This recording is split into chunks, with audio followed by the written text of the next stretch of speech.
क्योंकि जो Russian oil है और जो ईरानियन ऑयल है वो चेंज है। ये आपकी और मेरी ख्वाहिश तो हो सकती है कि इनको कीमत चुकानी पड़ेगी, या तो उन बैंक्स को बैन किया जाएगा, करोड़ों से ऊपर चली जाए, millions and billions of dollars, तो ये दोनों कंट्रीज भी नाराज हो सकते हैं, वो खटखटाने पड़ते हैं। अब पेमेंट के दो मेथड्स हैं। अस्सलाम वालेकुम टू एवरीवन, आई होप के you all will be fine.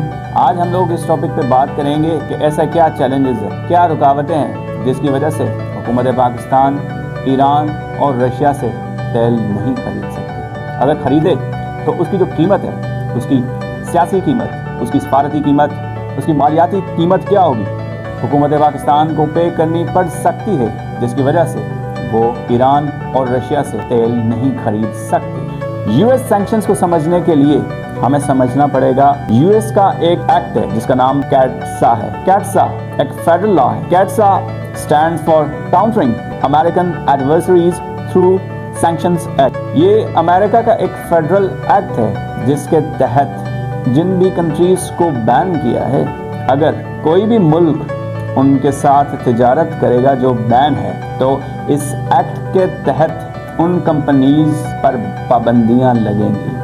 अब पाबंदियों में दो कंपनीज हैं। हम मिसाल लेते हैं कि अगर पाकिस्तानी हुकूमत ईरान या रशिया जिनके ऊपर सैंक्शंस है उनके साथ ऑयल की तिजारत करती है, तो एक वो कंपनीज जो यूएस की कंपनीज पाकिस्तान के अंदर ऑपरेट कर रही हैं और दूसरी पाकिस्तान की कंपनीज यूएस के अंदर ऑपरेट कर रही है, इन दोनों कंपनीज के ऊपर पाबंदियां लगाई जाएंगी। अब बहुत सारी ऐसी कंपनीज हैं, यूएस की कंपनीज हैं जो पाकिस्तान के अंदर ऑपरेट कर रही हैं। हम मिसाल लेते हैं, सबसे पहले आते हैं एनर्जी और इंफ्रास्ट्रक्चर, यानी तवानाई से रिलेटेड जनरल इलेक्ट्रिक एक कंपनी है।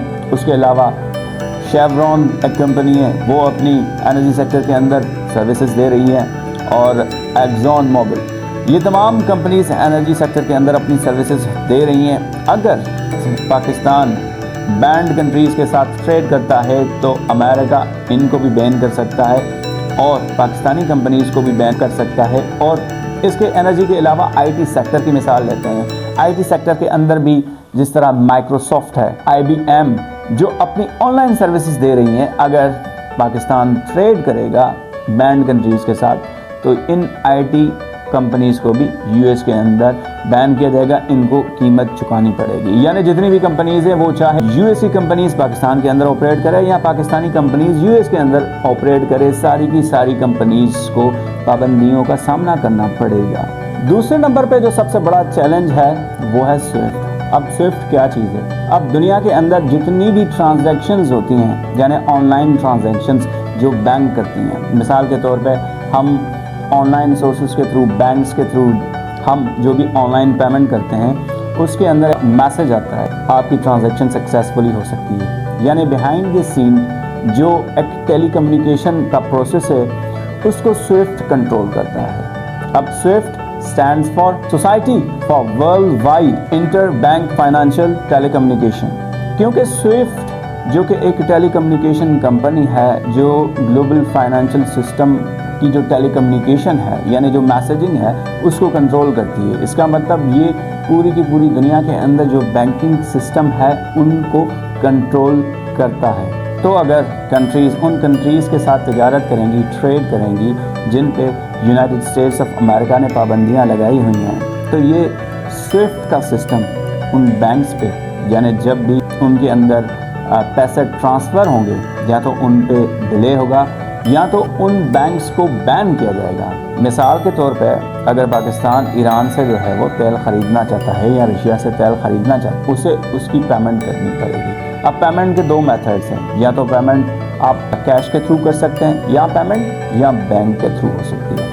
अब जो कैश पेमेंट है जब वो लिमिटेड हो यानी महदूद हद तक हो, लाखों में हो, करोड़ों में हो, तो कैश ईजी है। लेकिन जब करोड़ों से ऊपर चली जाए, millions and billions of dollars के अंदर ट्रेड हो, तो आपको ऑनलाइन बैंक की ज़रूरत पड़ती है। तो अगर ऑनलाइन ट्रांजैक्शन की जाए तो ये जो स्विफ्ट का सिस्टम है जो अंडर अमेरिकन कंट्रोल है, स्विफ्ट का सिस्टम इन ट्रांजैक्शंस को या तो डिले कर देगा या उन बैंक्स को बैन कर देगा जो उन ममालिक के साथ पैसे ट्रांसफ़र कर रही हैं जिनको यूएस ने बैन किया हुआ है। اور کیونکہ ایران اور رشیا کے اوپر امریکن سینکشنز ہیں تو اس وجہ سے یہ بھی حکومت پاکستان کے لیے بڑا چیلنج ہے کہ وہ ان دونوں ممالک کے ساتھ تجارت نہیں کرتے۔ اس میں تیسرا بڑا چیلنج ہے وہ ہے انٹرنیشنل فائنینشیل انسٹیٹیوشن، جو بین الاقوامی مالیاتی ادارے ہیں وہ ہیں۔ اب جتنے بھی بین الاقوامی مالیاتی ادارے ہیں جس طرح IMF، ورلڈ بینک، یہ سارے کے سارے امریکن کنٹرول کے اندر ہیں۔ اب پاکستانی اکانومی کو بہت مشکلات درپیش ہیں۔ اب ان مشکلات سے نکلنے کے لیے پاکستان IMF کے پاس جاتا ہے، پاکستان ورلڈ بینک سے ہیلپ لیتا ہے انفراسٹرکچرل پروجیکٹس میں۔ تو حکومت پاکستان ان شارٹ ٹرم یہ افورڈ نہیں کر سکتی کہ ان کنٹریز کے ساتھ ٹریڈ کرے جو امریکہ نے بین کیے ہیں۔ یہ آپ کی اور میری خواہش تو ہو سکتی ہے کہ ہم سستا تیل خریدیں، لیکن جو پاکستان کے معاشی حالات ہیں اس کی وجہ سے حکومت پاکستان کو IMF اور ورلڈ بینک کے جو دروازے ہیں وہ کھٹکھٹانے پڑتے ہیں، اور اسی وجہ سے ہماری جو فارن پالیسی ہے اس کے اندر جو ایکسٹرنل پاورز ہیں ان کا انفلوئنس شامل ہے۔ چوتھا جو بڑا چیلنج ہے وہ ہے diplomatic pressure from golf state. اب جتنے بھی خلیجی ممالک ہیں جو مڈل ایسٹرن کنٹریز ہیں، جس طرح پاکستان جو اپنے آئل کی امپورٹس ہے وہ میجرلی سعودی عربیہ سے اور اس کے بعد UAE سے کرتا ہے، تو یہ دونوں کنٹریز بھی ناراض ہو سکتے ہیں۔ ایکسٹرنل چیلنجز کے ساتھ انٹرنل چیلنجز بھی شامل ہیں۔ اب بیرونی جو چیلنجز اس کے ساتھ جو ہمارے اندرونی جو معاملات ہیں، اندرونی جو چیلنجز ہیں پاکستان کے جس کی وجہ سے وہ ان دونوں ممالک سے تیل نہیں خرید سکتا، وہ ہے out dated technology of refinery. اب پاکستان کے اندر جو ریفائنریز موجود ہیں وہ کافی پرانی ہو چکی ہیں، کیونکہ جو رشین آئل ہے اور جو ایرانین آئل ہے وہ چینج ہے۔ اب پاکستان کی جو ایگزسٹنگ ریفائنریز ہیں اس کے اندر جو ٹیکنالوجی وہ یوز ہوتی ہے اس کا نام ہے ہائیڈرو اسکمنگ ٹیکنالوجی۔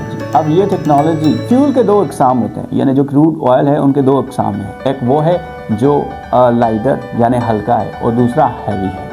اب جو سب سے بڑا چیلنج ہے وہ یہ ہے کہ ہماری ریفائنریز جو ہے وہ ہیویئر جو کروڈ آئل ہے اس کو ریفائن نہیں کر سکتی، ان کے اندر اتنی کیپیسٹی نہیں ہے کیونکہ وہ آؤٹ ڈیٹڈ ہے، وہ ہیویئر جو آئلز ہیں ان کو پروسیس کر سکتے ہیں۔ اور جو رشین کروڈ آئل ہے وہ ہیویئر ہے جس کے اندر جو سلفر کا کنٹینٹ ہے وہ زیادہ ہے، اور آن دا ادر سائڈ ہم جو مڈل ایسٹرن کنٹریز سے تیل خریدتے ہیں وہ لائٹر تیل ہے، اس کے اندر سلفر کنٹینٹ جو ہے وہ کم ہے، اس وجہ سے ہم ان کو ریفائن ایزیلی کر سکتے ہیں۔ لیکن اگر ہم ایران یا رشیا سے تیل خریدیں گے تو ہماری ریفائنریز کے اندر اتنی کیپیسٹی نہیں ہے کہ وہ ہیویئر جو آئل ہے ان کو سفیشنٹلی اور ایفیشنٹلی جو ہے وہ ریفائن کر سکتے ہیں، یعنی وہ ہمیں بہت زیادہ مہنگا پڑ سکتا ہے۔ اور دوسرا مسئلہ جو رشین آئل کے اندر ہے اس کا جو فائنل پروڈکٹ ہے اس کے اندر جو فرنس